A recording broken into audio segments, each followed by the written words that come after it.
Good morning. Whether you're joining us today on site or online, thank you for coming today, and happy second week of Advent. If you've been paying attention to the news at all, you probably know we're currently experiencing what some are calling the Great Resignation. Between labor shortages and people rethinking working conditions, people are leaving the workforce in droves. As one of my friends told me recently, there's a whole lot of quit in the air these days. Sometimes quitting seems like the most sensible option, particularly when we're overwhelmed and overworked and we can't see hope for the future. Looking around at the world right now, sometimes I just want to quit. I have this vision where I run off to the mountains and I buy a little cottage and open a bookstore or a coffee shop, maybe have a couple of chickens, and I stay away from people, and I read my books, and I drink coffee, and I don't have to deal with other people's problems. I know that as a Christian, I'm called to be in the world and to seek justice and to love my neighbor, but sometimes I just don't want to. The world is so broken. And ultimately, we all just want to be at peace. So why bother? I think Mary may have felt a similar way, at least at some times. A young, poor woman living in Roman-occupied Nazareth, a backwater town in the backwater province of Galilee, she, of all people, had to have known what it felt like to be anxious and oppressed and downtrodden. She, of all people, must have believed that whatever plan God had in store, she would likely not live to see it pass. And then she did. Kind of. When Mary thought of a Messiah, she surely had some ideas in mind. Like many Jews of her day, she probably expected God to come in and sweep out Rome and solve all of her problems. Solve all of her people's problems. Maybe she wanted a political leader or an army of angels to come down and take out Caesar. Maybe she wanted someone to come and solve all of the poverty and the fear and the loneliness and the brokenness that she saw around her. What she received instead was a vision and a hope for the future. A future where the proud were scattered, the powerful were brought down and the lowly lifted up, the hungry filled and the rich sent away.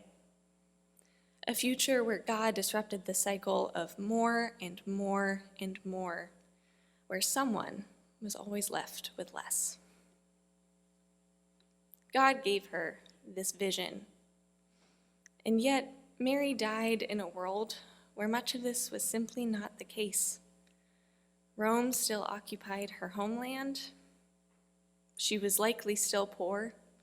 She was still a woman in the world where women were not seen as fully human. This is something that can be incredibly difficult for us to grapple with, particularly in our Western, individualistic culture. We want our problems solved now. We want to solve them. We don't want to live in a world this broken, and we don't want our loved ones to live in a world this broken. And we're not wrong. God doesn't want that either. Sometimes it's easy to wonder why God is putting up with any of this. And yet, when we feel hopeless and downtrodden and anxious, God gives us a future, a vision for a future kingdom of God. Just because we aren't the ones to solve all of the problems doesn't mean that all of the problems won't be solved. Mary tells us the story of a God who brings about the kingdom of God slowly from Abraham to David to Mary to Jesus to us, from generation to generation in fulfillment of his plan. We can rest in that promise, being at peace with God and resting in his faithfulness. God has already instigated this plan in Jesus. He has brought it about, and in doing so, he calls us to the slow and steady work of transformation and reconciliation. It's true that we won't solve all of the problems, but we can solve some of them. Right before Mary sings her song, she is reunited with her cousin Elizabeth, who sings praises not just for being in God's presence with Christ, but also in Mary's presence.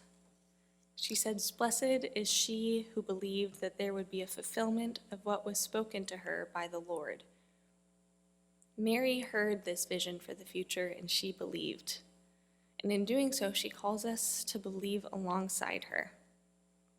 She calls us to a belief that rejoices with God for what he's already done, and a belief that urges us to hunger for justice that has not yet been served.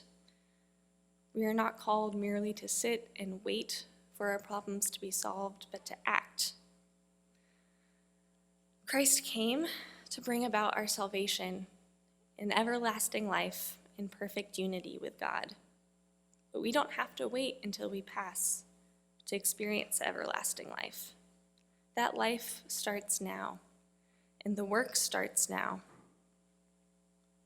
The work of bringing kingdom of God to earth, of being the hands and feet of God, of scattering the proud, of bringing down the powerful, lifting up the lowly, filling the hungry. We're not simply called to be at peace, but to spread God's peace with us as we go. As we get ready to head back out into our lives, to spread this peace, to be the hands and feet, I encourage you to take a few moments of reflection and ask yourselves what this kingdom of peace looks like and how God is calling you to bring that peace on earth today.